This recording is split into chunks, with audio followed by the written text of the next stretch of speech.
they are back to the wall. Right. We saw it happen during the Annas bill, debate on the Annas bill. Don't you think if they put this energy into providing good governance, all the ills of the nation will vanish? Of course. But the point here today, Balaram, is very simple. If you allow an elected representative to get away by doing nothing, he will get away. So an elected representative is only answerable to his people. So his people, his constituency, the people he represents must be the ones determining his work agenda. For example, if I'm a junior executive in a company, my work agenda is not decided by me. My boss will decide. In this case, the relationship between an MP and the people is, people are the boss. He is supposed to serve them. He is supposed to do his work based on what they ask him to do. So when there are groups who are much more active and tell their MPs do A, B, C, D, they do it. So it is, I mean, it's upon all of us to dictate the agenda and decide the agenda of a member of parliament. And when he does not do what we believe he should do, let him know. Let him know. Yeah. And do you support the right to recall? 100%. I have been saying this from 2006, that the right to recall is a fundamental requirement in our democracy. It cannot be anybody's case in a situation like we have today that the only time we test an MP is once in 5 years. An MP should be on test every month. If he lets down his constituency, either through malfeasance, on issues of probity, bad behavior, or very simply not doing his democratic duty to the people who elected him should say, excuse me, I don't want you anymore. This is true for any corporate, this is true for any NGO. If the people in a company don't like an employee, they have the right to recall him or suspend him. Yes. The same thing, the boss-subordinate relationship should work here. If the people are unhappy with a member of parliament, it flows from very common sense, logical view that you should have the ability to fire him, and firing him is recalling him. Absolutely.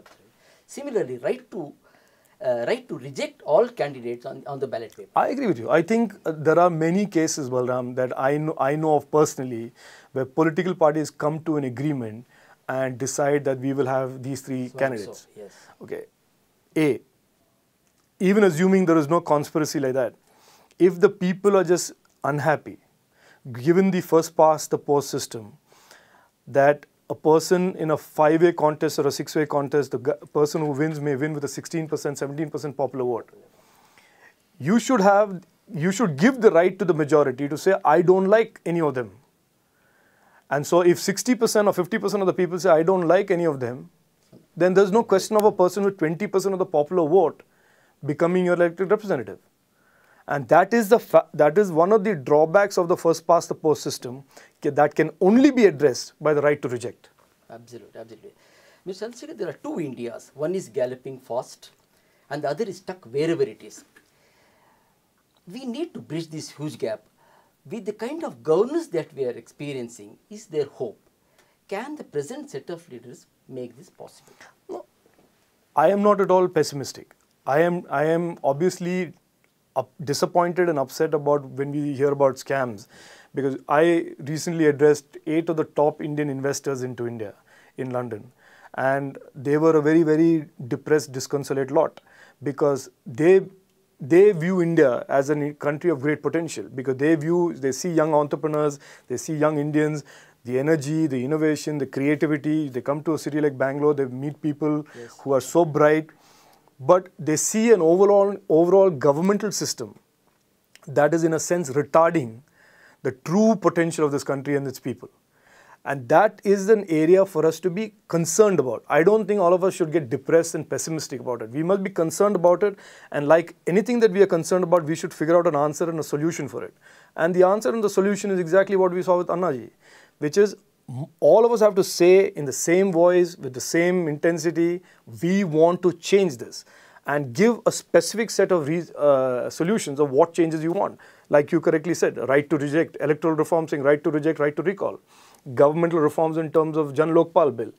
A series of things like that at least in 5 to 7 years, we will lay the framework now for a governmental system in 5 to 7 years that is no longer retarding the creativity of India, but is enabling it. pushing it forward, boosting it. So currently, I always say that we have two Indias. One is an India of creativity and innovation at the individual level and entrepreneurial level. Then you have this system, which is the government system, that pulls everything back. This depresses you, this makes you happy. We've got to make, both of us should make us proud. Why should it be that we have half of India that make us proud and the other half, makes us depressed and ashamed? So we have the ability to make both these things work, march to the same tune, and make us proud of, having a government that functions and having a creative population that is, determined to do well, young demographics, that is determined to take this country to greater heights. Mr. Chandrasekhar, you have travelled so much, you keep travelling a lot. Post-Hazare, post-Hazare, what does the world think of India? Is it a negative thinking, what is happening in India, or is it a positive thinking? No, it's a mix of both, of course. I think the positives outweigh the negatives. The positives because a lot of people, including myself, had started to believe that we had become so comfortable with our economic growth that we didn't care about anything else. That we had become so comfortable in our comfort zone of having 9% growth and 8% growth that we were very satisfied, and therefore our brains had stopped functioning. The good news, of course, is that this has shown to the world that we are not just the largest democracy in the world, but we continue to set the tone for all other democracies. That the people in this India are still active, they know their rights, and they are willing to come out in a non-violent way. And that is the key. That Gandhiji set out a revolution in 40s to give us an independent India non-violently. And today, 64 years later, the same principles of non-violence and political activism are giving us change. And that is a strong message that 64 years later, India, essentially the values and ideals of India remain intact and alive and vibrant.